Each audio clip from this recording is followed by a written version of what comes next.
Now that you've closed an international transaction, how do you plan to get paid? A critical question, you may ask, perhaps filled with complex issues challenging your company and your riskiest asset, those foreign receivables. Today, I will very briefly outline many of the important issues an exporter faces in cross-border selling, with more in-depth discussions to follow in later segments. A company contemplating a foreign sale must consider the extra risks that may not be present in its home market. They essentially break down into three categories, which we will define.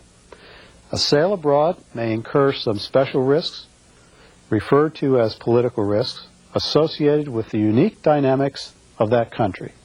They can include expropriation of the goods or a nationalization of a project. A civil war or civil insurrection can occur, causing destruction of the buyer's national infrastructure or cause chaotic conditions affecting your timely payment. Many countries have limited hard currency reserves that at any time can come under restriction. A central bank directive could disallow the conversion of their local currency into the contract currency you invoiced in. Several private organizations, mainly in Washington, D.C. and New York City, along with some of the largest banks in the world, have staff that monitor and assess political risks. These political scientists not only monitor and compile, they take empirical information, such as likelihood of a coup, along with economic and social factors, and assess the information for trends. All of this information is computerized, and an 18-month and 5-year stability index is published by country. Of course, there are some countries where any matrix is highly fluid. Companies concerned about risk of non-payment will use such information in determining whether it is prudent to seek a third party for risk mitigation. Normally, this would be political risk insurance, and the marketplace for coverage has over the years been centered at Lloyd's of London and to a lesser extent other private and governmental underwriters who quantify risk and apply a premium for taking on the risk of loss on your behalf. Excellent sources of empirical information on Asian countries can be found through the Bank of Tokyo, Mitsubishi Bank, and available commercially through such sources as Bank of America World Information Services or Political Risk Services country reports. Information can also include risk evaluations for over 100 countries. Commercial risk, on the other hand, deals with the issues faced that may be unique to your buyer. Is he solvent? Is he creditworthy? Does he have a long and consistently positive history of honoring his company's payables? What about business risk? Is your buyer's business undergoing significant change in his market? How common are natural catastrophes? How prepared is he to deal with any known risks? These events can impact your buyer's ability to honor his debt obligations to you.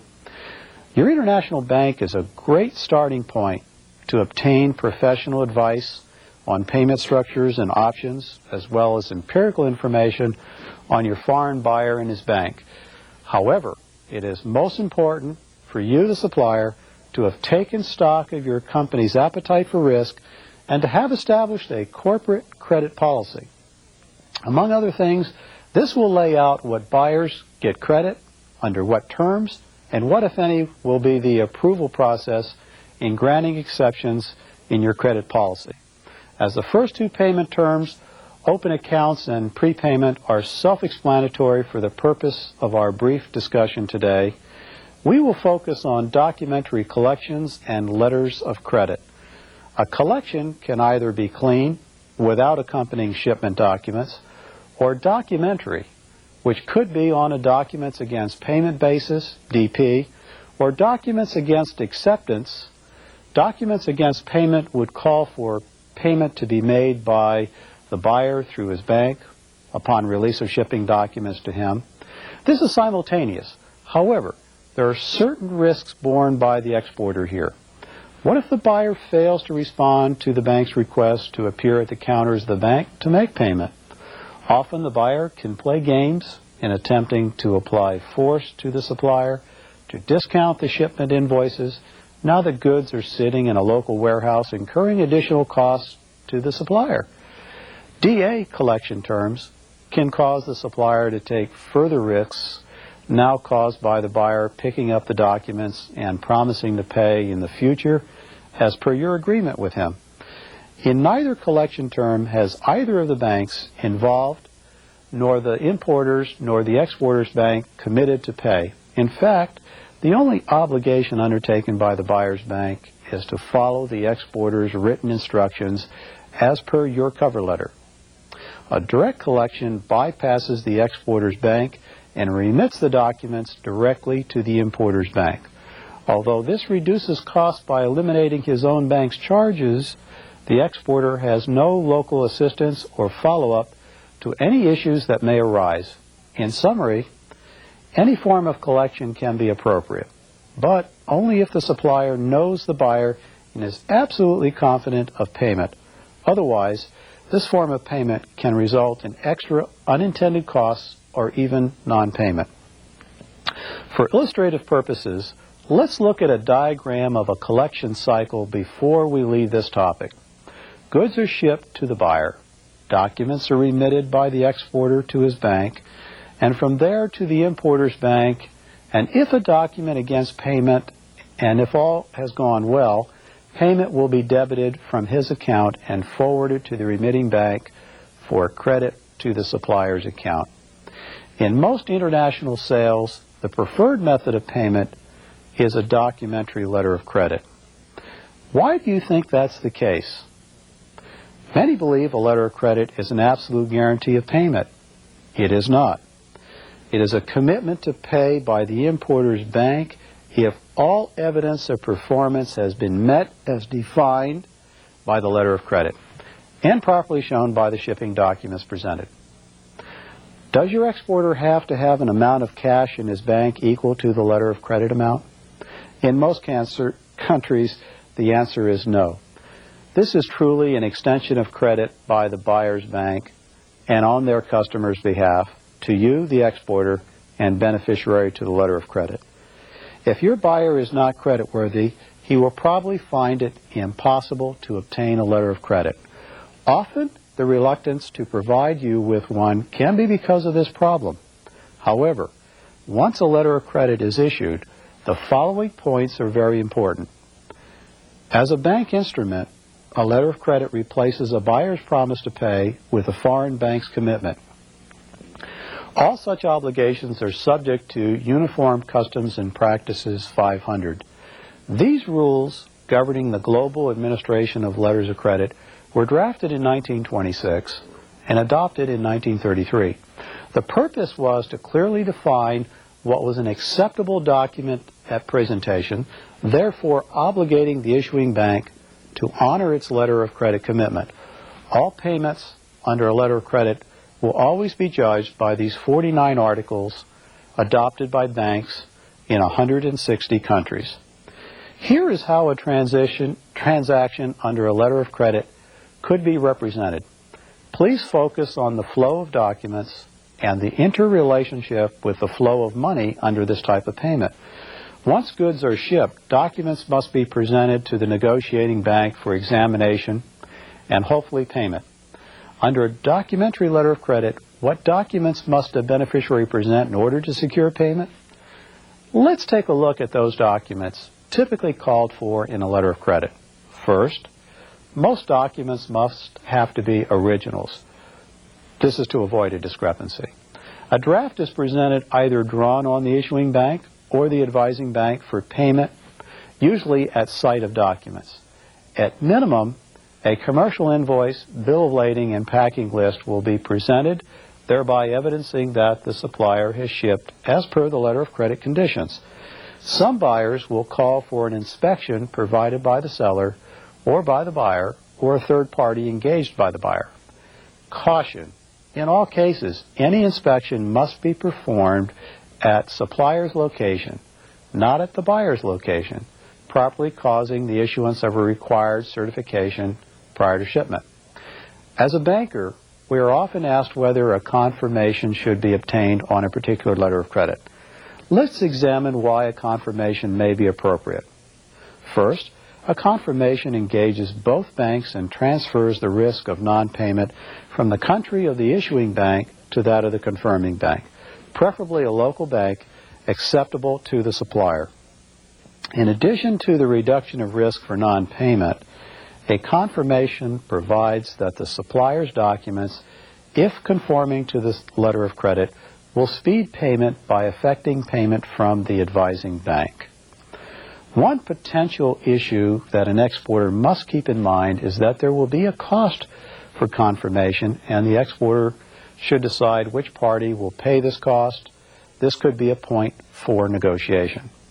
We need to keep in mind that a bank obligation to pay the beneficiary of their letter of credit will always be controlled by Uniform Customs and Practices 500 and its 49 articles, defining under what conditions documents would be declared acceptable and payment provided. In the United States, it is estimated that 75 to 80% of documents presented are discrepant. For example, such things as Ray-ban and Ray-ban, not hyphenated, are causes for a bank to cite a discrepancy. If a discrepancy cannot be fixed, which this one can be, the issuing bank's obligation to pay goes away, as well as the protection of a confirmation, thereby increasing the risk of non-payment. An additional problem area of misunderstanding and discrepancy is that of shipping terms. These terms are commonly called Incoterms and are subject to periodic revision. Reference of cross-border trading exists in many of the earliest chronicles of the development of civilization.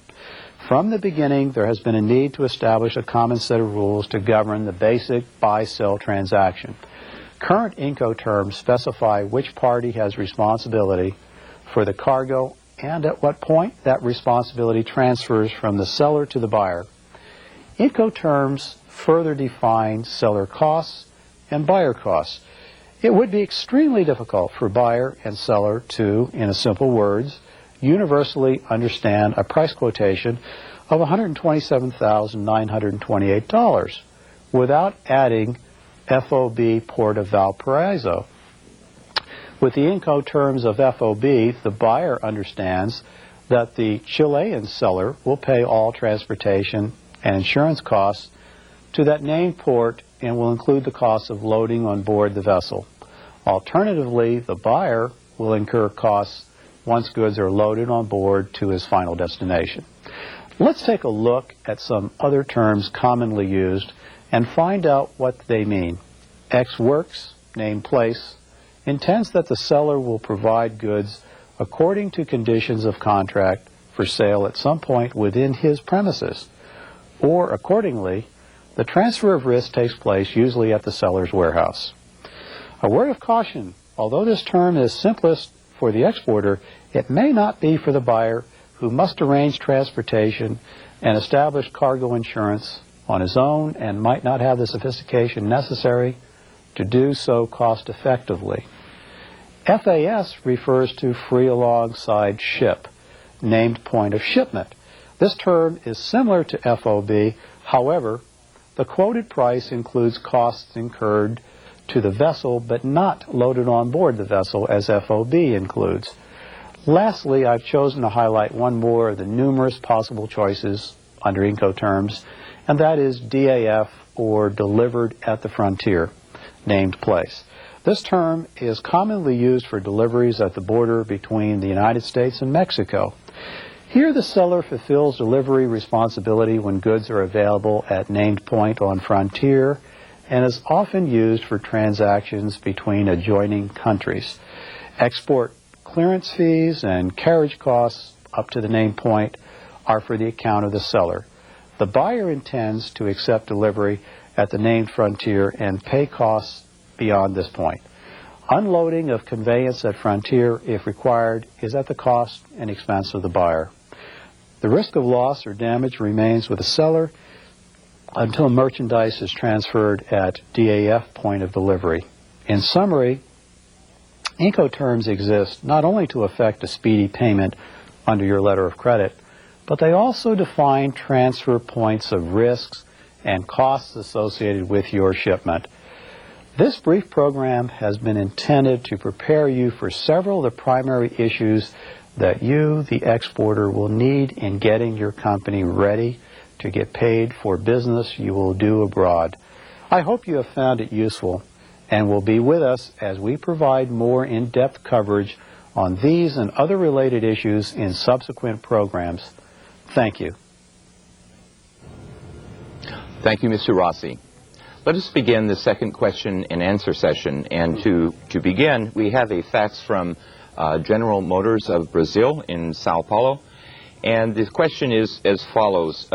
Globalization has led to a high rate of unemployment through the world due to mergers, joint ventures, re-engineering, and other such management practices. And the question is that these advances in technology have affected the quality of life in Brazil. This question is coming from Brazil. And I suspect this is true throughout the world. And what do you think about that, Stan? Well, of course, this is always the case with what we learned in school when I was in school as technological unemployment.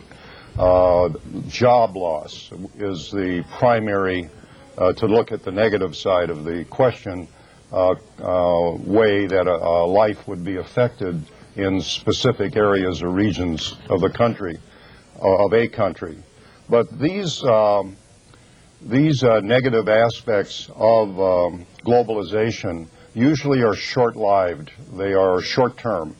In the long run, it is proven that they are beneficial. Okay. We want to move along now and get as many questions in as we can. So we have a call from Instituto Tecnológico de Celaya in Guanajuato. Go ahead, please.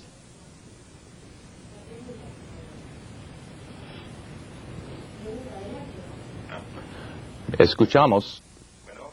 Bueno. I have two questions. First one is, what are the information channels that are most common when you do a feasibility market study on an international level? And could you comment on the problems of union problems and nationalism when it comes to the acceptance of foreign products in the United States within the context of the NAFTA agreement? Go ahead, Stan. Take another one. We're talking about union problems and also labor unions generally are very possessive when it comes to protecting what they see as the rights of the workers that are members of their unions. But that is a case throughout the world. It's not just in the United States. As far as the NAFTA agreement is concerned, George, you're closer allied with the agreements. Would you like to respond to that? Well, the NAFTA provides that the governments of the countries that are party to it will ensure that the laws of the country are enforced. Therefore, if the labor law or the laws governing union activities are violated in a country, that government has the obligation to look into it and ensure that that doesn't continue to happen. And if it continues, then there's a process contained in NAFTA that allows an investigation to go forward that is conducted by the three nations jointly for a determination. But there is no private right of action that an individual would have to bring a complaint that would bring him any individual relief, or for that matter, a company that would bring a company individual relief. Okay, thank you, George. Now we have a call from Instituto Tecnológico de Acapulco. Go ahead, please. Sí, buenos días. Buenos días. La pregunta es la siguiente. Question is the following. Since 1985, we have been going through an open economy. And this is, while under Salinas de Gortari, we had the idea, the impression that we had access to the first world. And what do we say if every 6 years we are going through a crisis? And now what are the perspectives on a long term, given our economic and financial conditions of our country, and our economy is based on certain plans, and due to the political processes, our plans are changed and undergo certain changes. What do you think are the prospects for Mexico within the global economy, given our circumstances? Long-term prospects. Pat, can you respond? Well, I think it's a mixed report that we could cite here.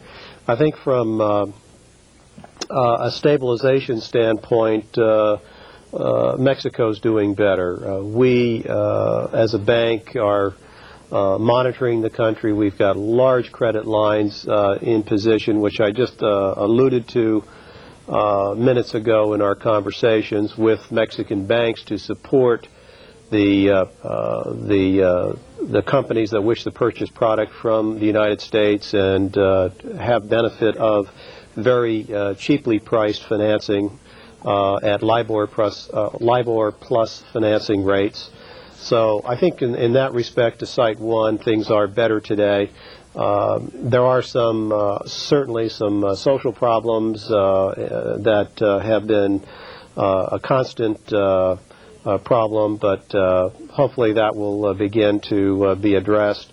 And I think there are some signs of positive nature, and we're hopeful that there'll be continued trade between our two nations. Thanks, Pat. Let's move right ahead now. We have a call from Lima, Peru. Go ahead, please.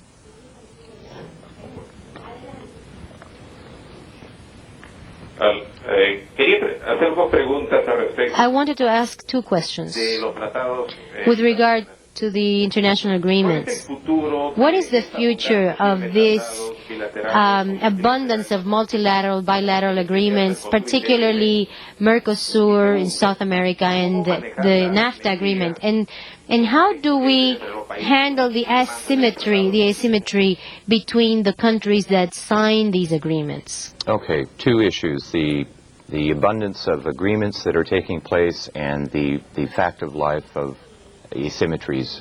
Stan? Well, the abundance of agreements results from the trend of smaller countries to band together to have better leverage and bargaining power with those other groups that have formed in other regions, and to form trading blocs that can join with the European community and Asian communities to increase trade among those regions and in turn increase the strength of the economies. The future of the agreements, I'm not sure I understand the question, but I think that the trend is continuing, and I believe that the future is that we're going to see more of this as time passes, and there are more success stories to look towards as a track record's built. And while there are abundance of agreements, and there will continue to be, I think we're going to see a gradual merging into a true... Quickly, I have an example. I have a client in Medellin, Colombia, who is desirous in utilizing the NAFTA agreement, although Colombia does not have access directly to the NAFTA agreement. Through their treaty with Mexico and G3, we're able to use that as a conduit to avail the benefits of NAFTA to my client in Colombia. Mm-hmm. Okay, let's take another call now from Huamuchil, Sinaloa, in the state of Sinaloa in Mexico. Go ahead, please. Adelante. We recognize that in a joint venture, a globalizing joint venture, equity is more, the equation is more benefits for those who risk more. But in the case of the NAFTA agreement, how can we explain the barriers that have been adopted by the powerful partner? Well, for instance, we have obstacles that have been placed for Mexico for avocado, tomato, and shrimp, for instance, which has to do with the problems with the environment as well. Yes, obstacles and barriers included in NAFTA. Well, part of the negotiating process of that free trade agreement was that each country that's a party to it reserved certain areas that affecting industries that had strength in lobbying for their positions. And it didn't just happen in the United States, it happened in Mexico and in Canada as well. The general idea of the agreement is to lower those trade barriers, and that's what the fight's all about, is whether those things should remain in place or come down. Let's move ahead we have a call from Instituto Tecnológico de Celaya. Go ahead, please.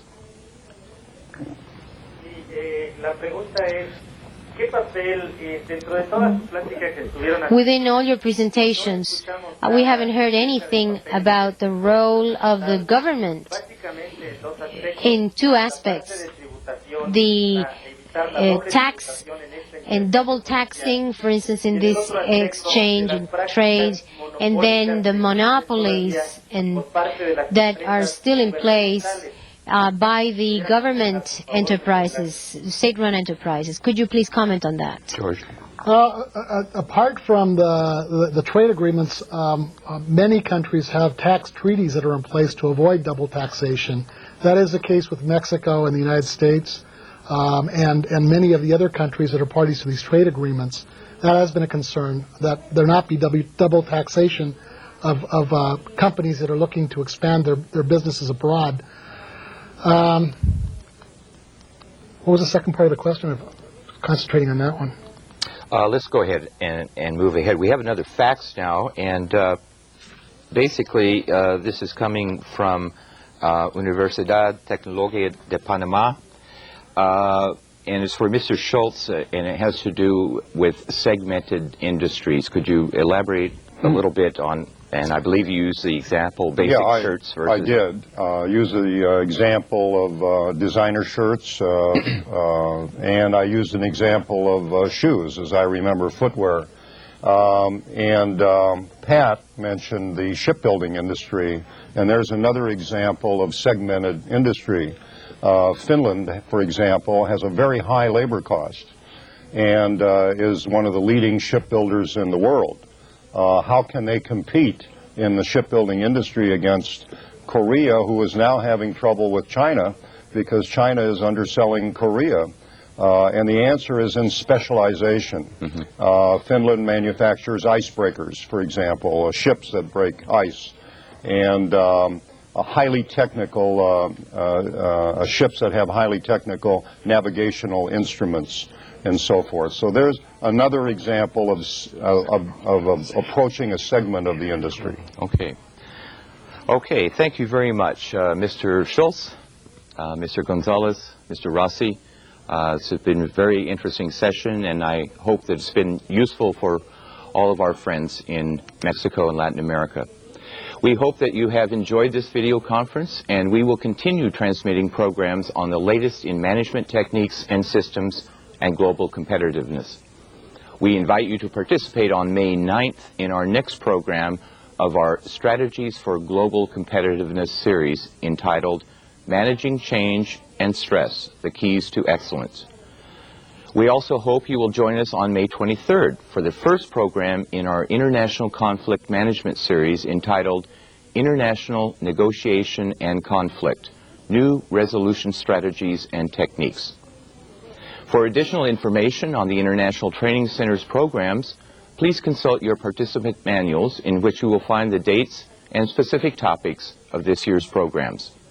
On behalf of all of us who collaborate with the International Training Center, I thank you for your participation and interest in today's program. Thank you very much, and see you soon.